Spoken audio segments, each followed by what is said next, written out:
بسم اللہ الرحمن الرحیم۔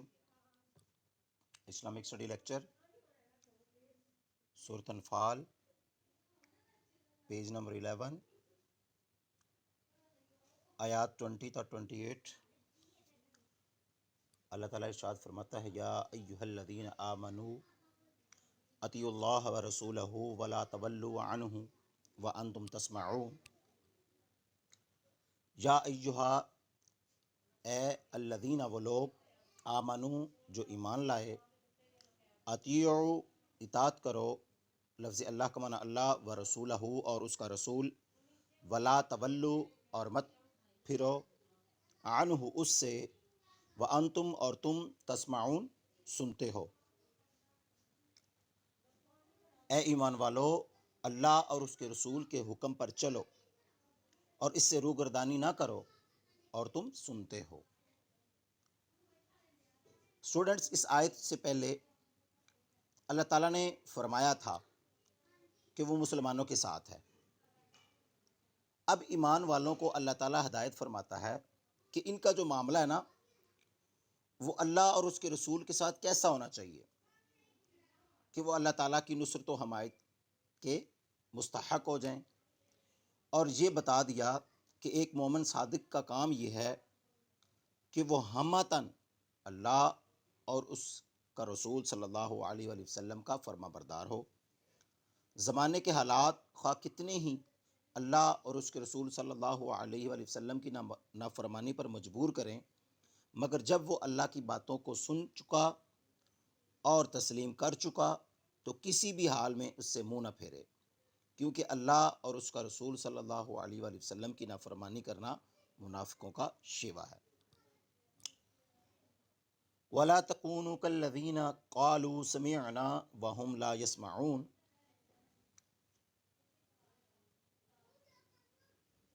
وَلَا تَكُونُوا، اور تم نہ ہو جاؤ، كَالَّذِينَ، ان لوگوں کی طرح، قالوا، انہوں نے کہا، سمعنا، ہم نے سنا، وہم، حالانکہ وہ، لا یسمعون، وہ نہیں سنتے۔ اور ان لوگوں جیسے نہ ہونا جو کہتے ہیں کہ ہم نے حکم خدا سن لیا مگر حقیقت میں نہیں سنتے۔ اسٹوڈنٹس، سورۃ انفال کی اس سے پچھلی آیت میں مومنین کو تاکید کی جا رہی ہے کہ اسلام قبول کر لینے کا تقاضا یہ ہے کہ اللہ اور اس کے رسول کے حکم پر عمل کیا جائے، اور عمل کے لیے ضروری ہوتا ہے کہ مخاطب کی بات کو پوری توجہ سے سنا جائے تاکہ عمل کرنے میں بہت آسانی ہو۔ یہ مومنین کی شیان شان نہیں کہ وہ اللہ اور اس کے رسول کے حکم کو لاپرواہی سے سنیں، کیونکہ سننے کو تو منافقین بھی اللہ اور اس کے رسول کے فرامین سنتے تھے اور اس کا اعتراف بھی کرتے تھے کہ ہم نے سن لیا، لیکن چونکہ ان کا ارادہ عمل کرنے کا نہیں ہوتا تھا اس لیے بغور نہیں سنتے تھے۔ حالانکہ یہ لوگ حضور کے پاس بیٹھتے بھی تھے، سننے کو کان بھی رکھتے تھے، لیکن پھر بھی بات کو توجہ سے، عمل کی نیت سے نہیں سنتے تھے۔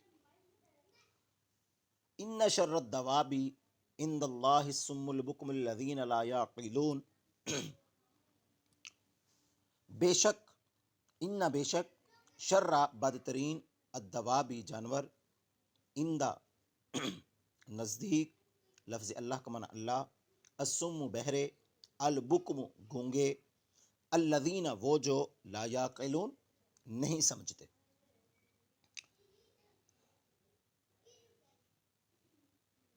کچھ شک نہیں کہ اللہ کے نزدیک تمام جانداروں سے بدتر بہرے گونگے ہیں جو کچھ نہیں سمجھتے۔ اللہ تعالیٰ کی سب سے بہترین تخلیق انسان ہے۔ اللہ نے اسے سننے، بولنے اور سمجھنے کی صلاحیت دے کر تمام مخلوقات پر برتری دی۔ ان خوبیوں میں عقل کا جوہر سب پر حاوی ہے۔ اب ظاہر ہے کہ اتنی خوبیوں اور صلاحیتوں کے ہوتے ہوئے انسان کا طرز عمل ایسا ہونا چاہیے کہ پتہ چل سکے کہ وہ ان عطا کردہ خوبیوں سے بھرپور کام بھی لے رہا ہے، لیکن اگر وہ حق و باطل میں ہی امتیاز کرنے سے قاصر رہا تو پھر اس میں اور حیوانوں میں کیا فرق؟ کیونکہ حیوانوں میں تو یہ صلاحیت رکھی نہیں ہے۔ اس لیے قرآن میں ایسے لوگوں کو شر دواب یعنی جانور سے بھی بدتر قرار دیا گیا۔ وَلَوْ عَلِمَ اللَّهُ فِيهِمْ خَيْرًا لَّأَسْمَعَهُمْ وَلَوْ أَسْمَعَهُمْ لَتَوَلَّوْا وَهُمْ مُعْرِضُونَ۔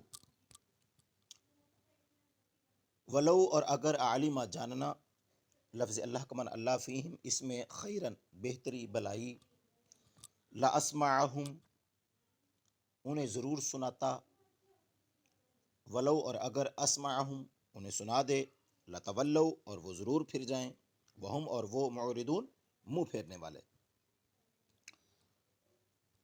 اور اگر اللہ ان میں نیکی کا مادہ دیکھتا تو ان کو سننے کی توفیق بخشتا، اور اگر بغیر صلاحیت ہدایت دے سماعت دیتا تو وہ منہ پھیر کر بھاگ جاتے۔ اس آیت مبارکہ میں کافروں اور منافقین کے بارے میں بیان فرمایا گیا کہ یہ وہ لوگ ہیں جن کے دلوں میں بھلائی کی جڑ ہی نہیں ہے، کیونکہ حقیقی بھلائی انسان کو اس وقت ملتی ہے جب اس کے دل میں طلب حق کی سچی تڑپ ہو اور نور ہدایت قبول کرنے کی طاقت بھی ہو۔ جو قوم حق کو حاصل ہی نہیں کرنا چاہتی اور اللہ کی عطا کردہ صلاحیتوں کو اپنے ہاتھوں برباد کر چکی ہو، آہستہ آہستہ اس میں حق قبول کرنے کی طاقت نہیں رہتی۔ اس لیے اللہ پاک نے فرمایا اگر ان کے دلوں میں بھلائی قبول کرنے کی صلاحیت دیکھتا تو میں ضرور ہدایت دے دیتا۔ اگر اس وقت انہیں آیات سنا اور سمجھا دی جائیں تو یہ ضدی اور متکبر لوگ سمجھ کر بھی اس ہدایت کو قبول کرنے والے نہیں۔ سوری اسٹوڈنٹس، گلا خراب ہے اس لیے پرابلم ہو رہی ہے جی۔ تو نیکسٹ آیت میں اللہ تعالیٰ فرماتا ہے یا ایھا الذین آمنوا استجیبوا للہ وللرسول اذا دعاکم لما یحییکم واعلموا ان اللہ یحول بین المرء وقلبہ وانہ الیہ تحشرون۔ صدق اللہ العظیم۔ یا ایھا اے الذین وہ لوگ، آمنو ایمان لائے، استجیبوا قبول کرو، لفظ اللہ کا معنی اللہ وللرسول اور اس کے رسول کے لیے، اذا جب، دعاکم اور وہ تمہیں پکارے، لما اس کے لیے جو، یحییکم وہ تمہیں زندگی بخشتا ہے، وَاعْلَمُوا اور جان لو، انا کہ لفظ اللہ کا معنی اللہ یحول وہ حائل ہو جاتا ہے، بین درمیان، المرء آدمی، وقلبہ اور اس کا دل، وانہ اور یہ کہ وہ، الیہ اس کی طرف، تحشرون تم جمع کیے جاؤ گے، اکٹھے کیے جاؤ گے، کچھ بھی کہہ سکتے ہیں۔ مومنو اللہ اور اس کے رسول کا حکم قبول کرو جبکہ رسول خدا تمہیں ایسے کام کے لیے بلاتے ہیں جو تم کو زندگی بخشتا ہے، اور جان رکھو کہ اللہ آدمی اور اس کے دل کے درمیان حائل ہو جاتا ہے، اور یہ بھی کہ تم سب اس کے روبرو جمع کیے جاؤ گے۔ اللہ تعالیٰ نے اس آیت مبارکہ میں اس بات کی وضاحت فرمائی کہ اللہ اور اس کا رسول صلی اللہ علیہ وسلم تمہیں جس کام کی دعوت دیتے ہیں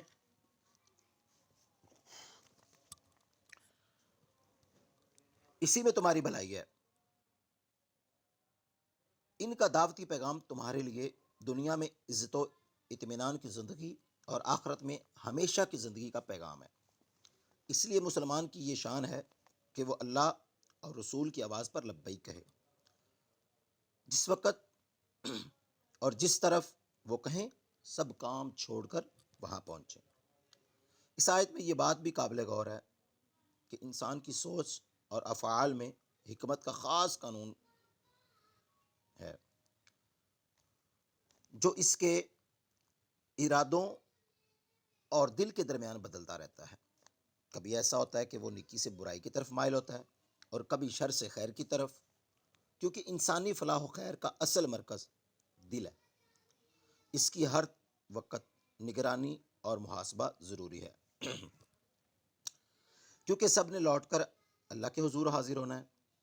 تو جو دل اس بات پر یقین رکھتا ہے وہ کبھی غفلت کی زندگی نہیں گزارتا۔ واتقوا فتنة لا تصيبن الذين ظلموا منكم خاصة واعلموا ان اللہ شدید العقاب۔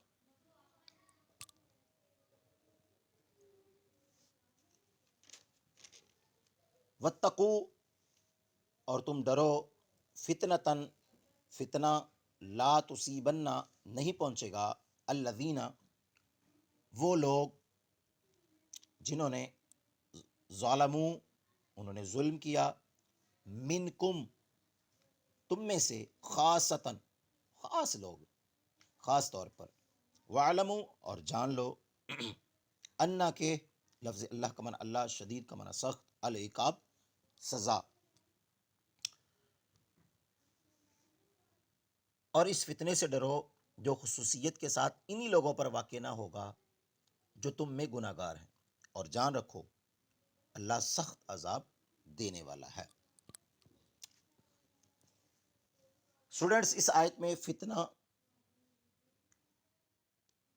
لفظ فتنہ استعمال ہوا ہے جس سے ڈرنے کو کہا گیا ہے، اور اس کی خصوصیت یہ بیان کی گئی ہے کہ جب واقع ہونے میں آئے گا تو بلا امتیاز گناہ گار اور بے گناہ سبھی کو اپنی لپیٹ میں لے لے گا، پھر ظالم اور مظلوم ایک ہی صف میں ہوں گے۔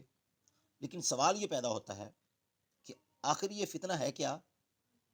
علماء کرام کی رائے میں اس سے وہ گناہ مراد ہے جو اس قدر مہلک ہے کہ ان کے اثرات صرف کرنے والے تک ہی نہیں محدود رہتے بلکہ پورے معاشرے کو اپنی لپیٹ میں لے لیتے ہیں۔ ان کو روکنا سبھی پر فرض ہے، خاص طور پر ان لوگوں کو جو نیک اور متقی ہیں، لیکن اگر وہ اپنی تمام تر پارسائی کے باوجود اس فرض کی ادائیگی سے گریز کرتے ہیں تو پھر اللہ تعالیٰ کے نزدیک یہ گناہ کرنے والے اور نہ کرنے والے یکساں مجرم ہیں۔ وَاذْكُرُوا اِذْ أَنْتُمْ قَلِيلٌ مُسْتَضْعَفُونَ فِي الْأَرْضِ تَخَافُونَ أَنْ يَتَخَطَّفَكُمُ النَّاسُ فَآوَاكُمْ وَأَيَّدَكُمْ بِنَصْرِهِ وَرَزَقَكُمْ مِنَ الطَّيِّبَاتِ لَعَلَّكُمْ تَشْكُرُونَ۔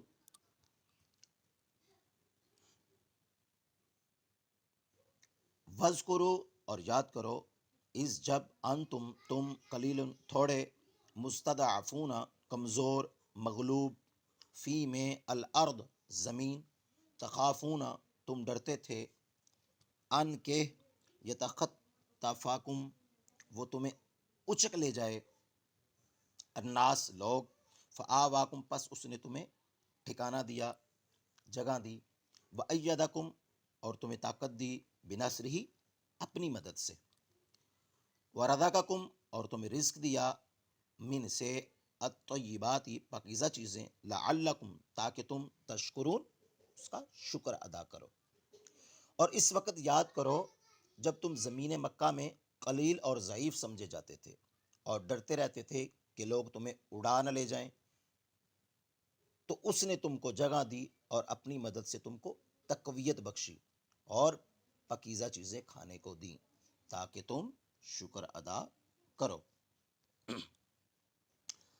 اس آیت مبارکہ میں مسلمانوں کی وہ حالت بیان کی گئی ہے اسٹوڈنٹس جب کہ وہ مکہ میں تھے، تو اللہ تعالیٰ نے فرمایا تم کمزور تھے، بے سر و سامان تھے، ہر وقت ڈرتے رہتے تھے کہ لوگ تم پر حملہ کر کے تمہیں اچک نہ لے جائیں۔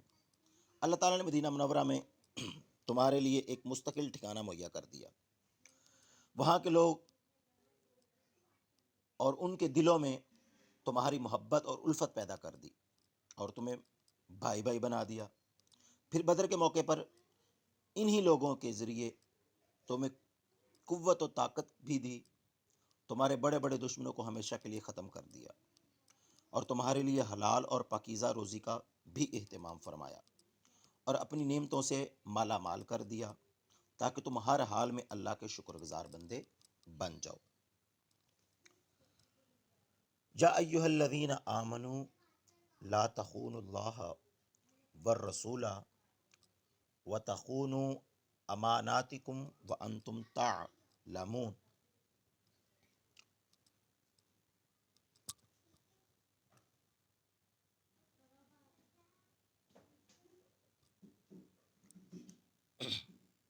یا ایہا، اے الذین، وہ لوگ، آمنو، وہ ایمان لائے، لا تخونو، تم خیانت نہ کرو، لفظ اللہ کا معنی اللہ والرسولہ، اور اس کا رسول، بتخونو، اور نہ خیانت کرو، اماناتکم، اپنی امانتوں میں، وانتم، اور تم، تعلمون، تم جانتے ہو۔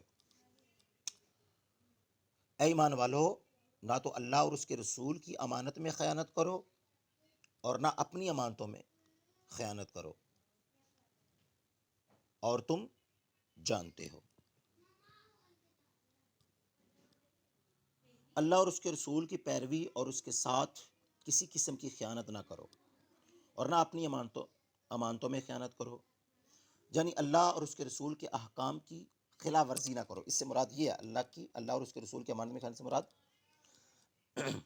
احکامات جو ہے نا، ان کی خلاف ورزی نہیں کرنی۔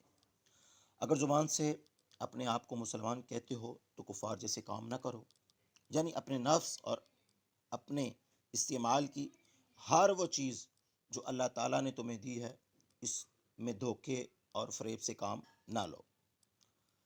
اللہ تعالیٰ ہر حال میں تمہاری باتوں کو دیکھ رہا ہے۔ حقوق اللہ اور حقوق العباد میں امانت دیانت کا خاص خیال رکھو۔ آدمی اکثر مال اور اولاد کی خاطر بندوں کی چوری کرتا ہے۔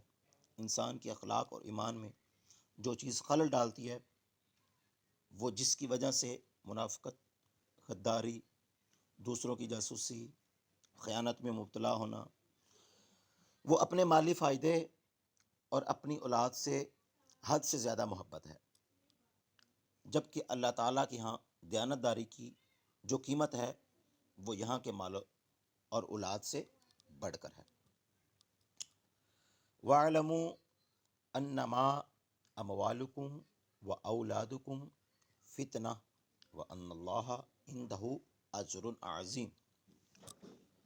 وَاعْلَمُوا، جان رکھو یا جان لو، انما، کہ، اموالکم، تمہارے مال، و اولادکم، اور تمہاری اولاد، فتنہ، آزمائش، واو کا معنی اور، انا، کہ، لفظ اللہ کا معنی اللہ، عندہ، اس کے پاس، اجر، ثواب ہے، عظیم، بڑا۔ دنیا ایک آزمائش گاہ ہے اسٹوڈنٹس، جہاں انسان کو طرح طرح کی سختیوں اور آزمائشوں سے واسطہ پڑتا ہے۔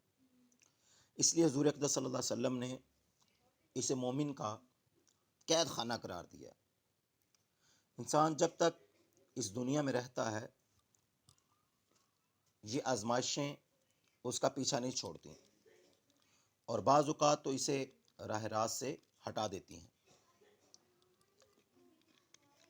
ان آزمائشوں میں سے یہ دو آزمائشیں سب سے بڑی ہیں، مال اور اولاد۔ جن آزمائشوں پر پورا اترتا ہے اس کے لیے اللہ تعالیٰ کے ہاں بہت بڑا ثواب ہے۔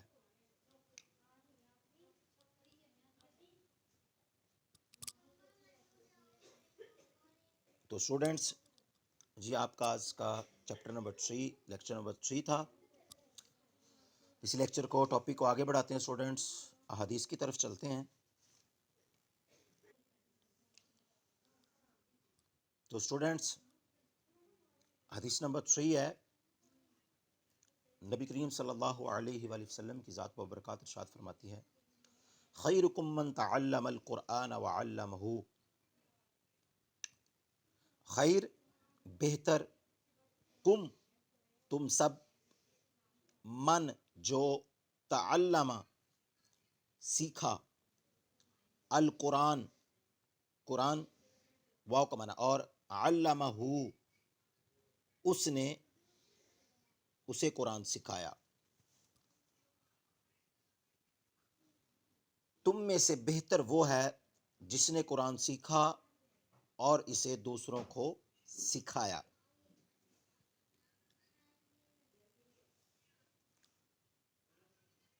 تو اسٹوڈنٹس، یہ حدیث پاک کا ترجمہ تھا، الفاظ معنی تھے۔